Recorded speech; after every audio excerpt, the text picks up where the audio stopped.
Jam first and clotted cream on top, or cream first and jam on top. Whichever way you like it, a classic British scone or scone, whichever way you want to say it, is just so yummy. With it being Wimbledon fortnight and all, I thought this is the best thing to make for this week's episode of Arubakes. So let's get straight into it. Start off by cubing up some butter and then chilling it.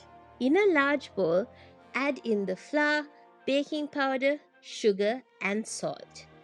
Give this a quick mix with a whisk just to combine everything. I'm using plain all purpose flour for this. Now add in the chilled, cold, cubed butter into the flour. Use salted butter because it always adds this nice flavor to your baked goods. And then start working this into the flour using your fingertips. Just rub the flour and the butter together until you get a sandy consistency. It's okay if there are little lumps of butter speckled throughout your dough because that is what's going to give your scones those delicious buttery pockets. Now, add the eggs into the milk and then beat it until the two are mixed well.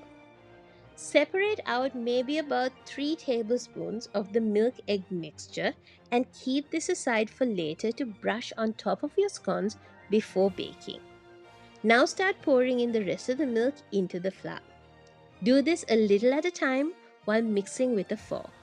Using a fork helps you to not overwork your dough. As you keep adding in the milk, the mixture will become a little bit watery.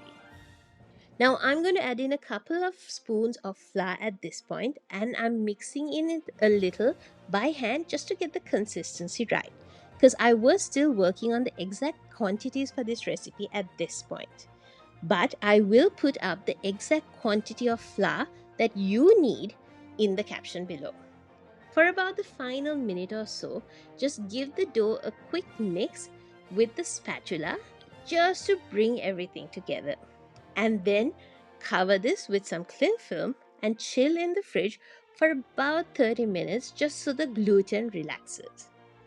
In the meantime, preheat your oven to 180 Celsius.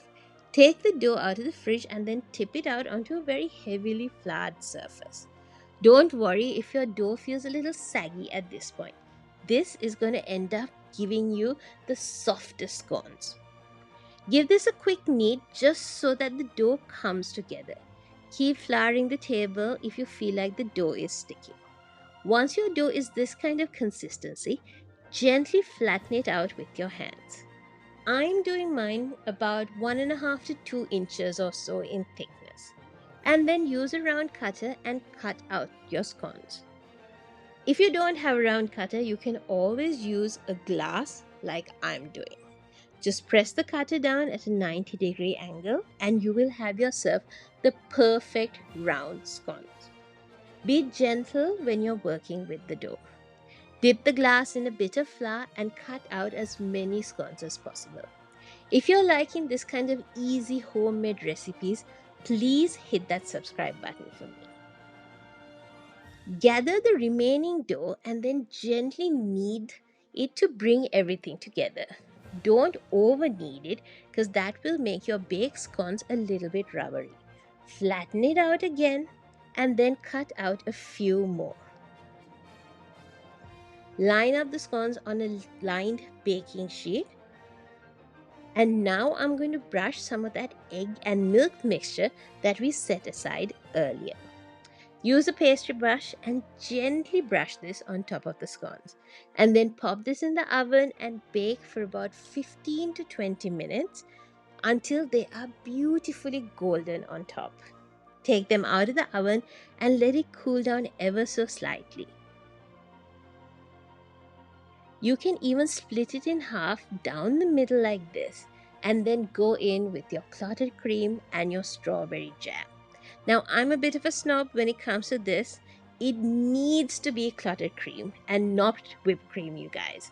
Trust me. Clotted cream just has a way of tying this whole thing together. Yum. And then enjoy these soft, buttery, pillowy scones that are almost biscuity on top. Hope you guys like this recipe. Subscribe for more. Bye.